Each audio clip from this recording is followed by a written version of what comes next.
Stronsky Anton Vladimirovich. Stronsky? Wait, hold on a second. There's a terrible problem with the sound. Let's try that again. Try again.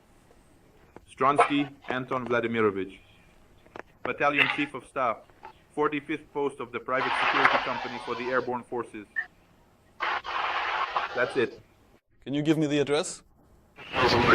Address for what? Unit or registered? No, registered. St. Petersburg, Petergovskoye Highway, 53, Building 2, Apartment 79. Got it. That's it. That's all. What more do you need?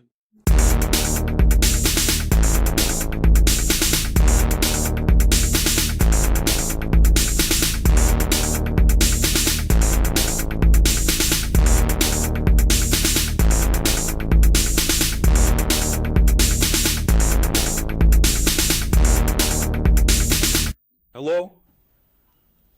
Hey. What do you chat about with Ukrainians? Just looking for people who aren't unhinged, not brainwashed. Just to have a normal chat. And how can you tell if I'm unhinged or brainwashed? I can't really review myself, you know? Review myself.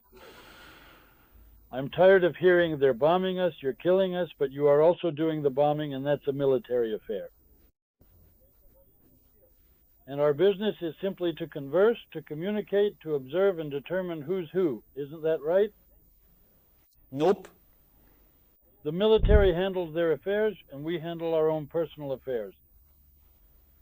You in Odessa, with Ukraine, with Russia, you have normal business going on.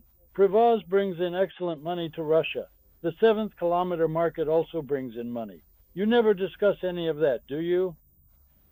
Let's discuss it. That's interesting. First time I'm hearing it.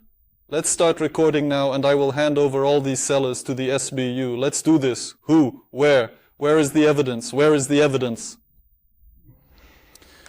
That's a fact. They're already with the SBU. They're already with the SBU.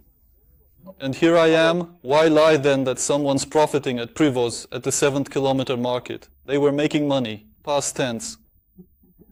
Calm down, calm down. Hold on. They were arrested yesterday. Okay, great. Yesterday. Well, great. What, aren't you caught up on Russian news, or more accurately, Ukrainian news? You know, I'm interested in something else entirely. In Russia, people just live and revere their ancestors. The main holiday, the pivotal life event, is Victory Day. It's all about ancestors and that great victory. It's all about how every single school child, at 16, at 12, at 6, at 2 years old, and even at 6 months old, all went off to war, and everything was completely dedicated to the war effort. But now that a modern war is happening, you're eating fish and want to talk about the 7th kilometer market. What is this? What is this crap? No, you're simply children are brought up with the spirit of remembering, to always remember their grandfathers, great-grandfathers, and all their forebears, but You fool! You don't understand the memory of the grandfathers, I'm telling you that. The memory of ancestors is for their valiant self-sacrifice, their fight for land and country. So there's a war, your homeland's taken, yet you bitch sit drinking tea, saying, let's just talk. What do you mean, let's talk? I will engage you in conversation, keeping you occupied, while our military forces and our civilians continue to bomb your positions. And occupy even more territory, all while you're just sitting here and talking. That really is the whole point of it all. And that's the whole point, that you all want to just sit there. Let's try to do it simultaneously. Come on, 1, 2, 3, what's the matter with you? Come on, try. Why can't you get it right? Come on. See, you all live by this cult of war. But now that the biggest war is happening, even on your own territory, you're talking about. Hold on a second, let me turn on the sound. And it's not working. There. Hello? Hello. What do you chat about with Ukrainians? What do Ukrainians have to do with it? We talk about everything. What do you mean? I talk about everything with everyone, but with Russians it's strictly about the war. Only the war. Perhaps you have some restrictions? What? What happened with the war? The war is ongoing. Wait, you are not from Russia? It just shows a Russian flag. I'm from Russia. See? And you're out of the loop. Look, you're out of the loop that there's a war that's even on your own territory now. Let's consider the possible options. What could they be? There are only two of them. Just two. Indeed, only two. The first option is that you are telling the truth. That you really don't know, or you're lying, or you're a hypocrite. There's no other option. Now let's move on. If you really don't know, Move on. Move on then. you truly don't know there's a war? Crimea was occupied in 2014. Russia invaded Ukraine in 2022. You really don't know? Who are you? What are you, if you're unaware of this? Are you dense? I said move on. If you're a hypocrite who knows and is just beating around the bush, it's always you. Always you. You can repeat that. Just not as loudly. Not as loudly, please. Just kept harping on the same thing. This means you're either a complete chatterbox or an utterly dense individual. Who are you? Do you genuinely not know that there's a war happening right now, or are you just a blabbermouth? If so, then what's the point of me even talking to you? I'll ask you the same question. Who gave you the right to ask me a question? What the? Go to. You're all morons. And you know what the trick is? You'll just go. Look how it's done. Go to hell, bam. That's how you tell someone where to go. My apologies, friends, that was a quote. Hello. Hi. What do you talk about with Ukrainians? You set the topic. Here's my first question. One I haven't gotten an answer to in a month. Why are there two S's in Russia?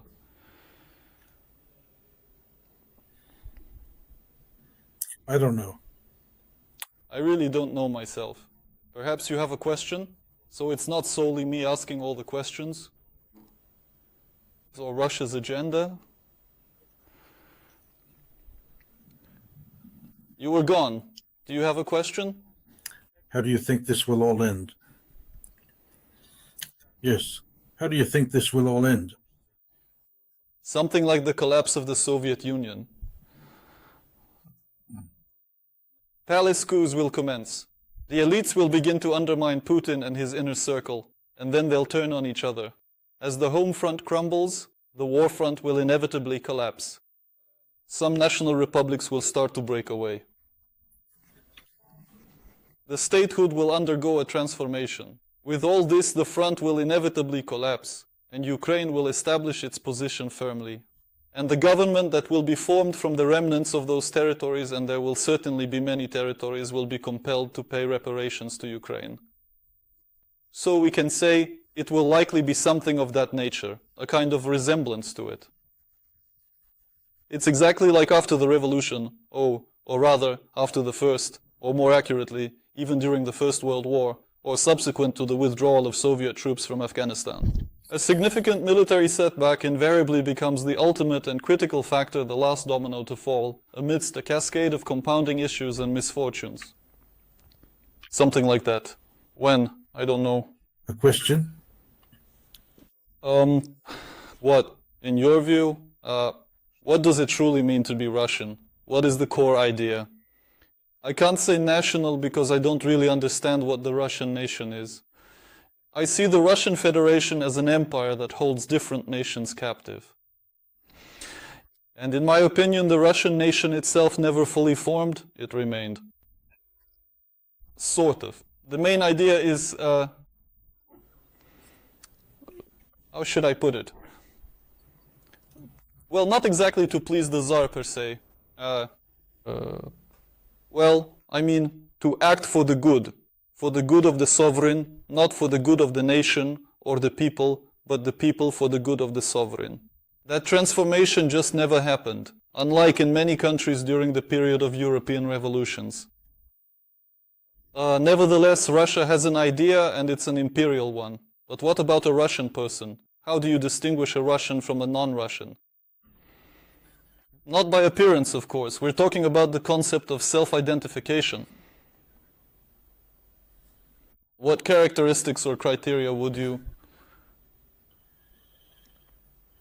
A Russian, in my understanding, is someone who speaks no other language apart from Russian.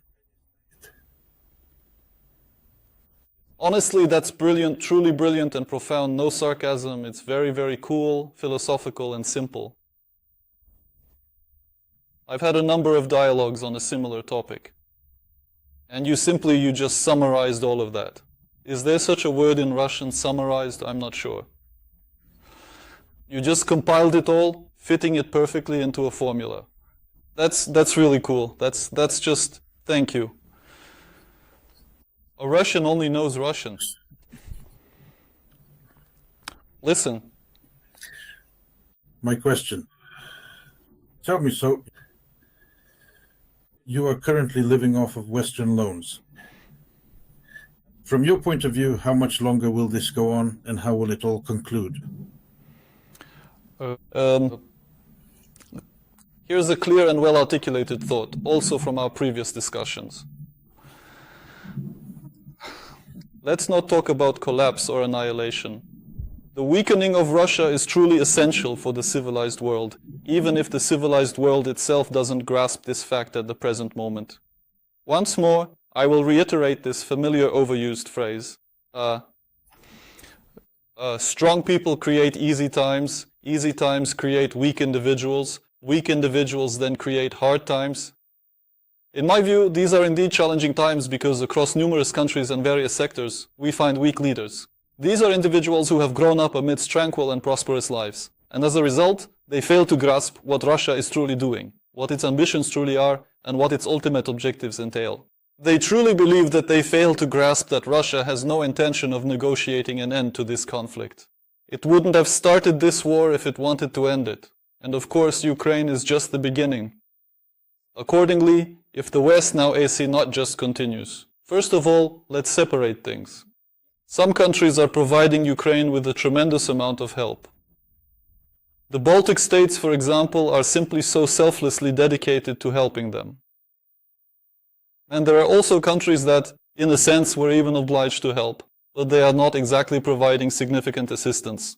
Now, if they not only continue the same level of supply, but also significantly increase it, then everything will end faster and more easily. If they think negotiation is an option, things will worsen, and the cost to them will be much higher. Yet there will be a cost. For instance, even if they occupy all of Ukraine, Ukraine won't disappear. A government in exile, underground, or in emigration. But that's not what we're discussing now. Russia will advance to Poland's borders. Well, that's it. The Americans will be forced to go there because of Article 5. They'll just be forced to. There. But now Trump says, let's ditch Article 5, then why have NATO? NATO is Article 5. Okay, but things will only get worse and worse. And accordingly, well, this is truly a classic situation. To avoid fighting in Poland, you need to help Ukraine fight in UK and Ukraine, or say to avoid fighting in Paris or Berlin, you need to help Poland. So, an empire's value and purpose is to expand. Russia will continue to expand further and further. It only stops when it faces, how should I put it, some kind of obstacle. It doesn't stop because it deems it has enough. It won't stop. It can never truly have enough. The essence of an empire is to continually acquire, obtain, and expand with new lands, new territories, and therefore, as a result. Either the civilized world will now provide more and more active assistance, or it will just keep going as it has, or it will simply. Actually, if it continues as it is, or supplies even less, then it will be forced to do it. It will become even more expensive and more problematic for them. Your question. I really need to consider how to keep it going within our current discourse. So, in your opinion, how will the war end, by the way?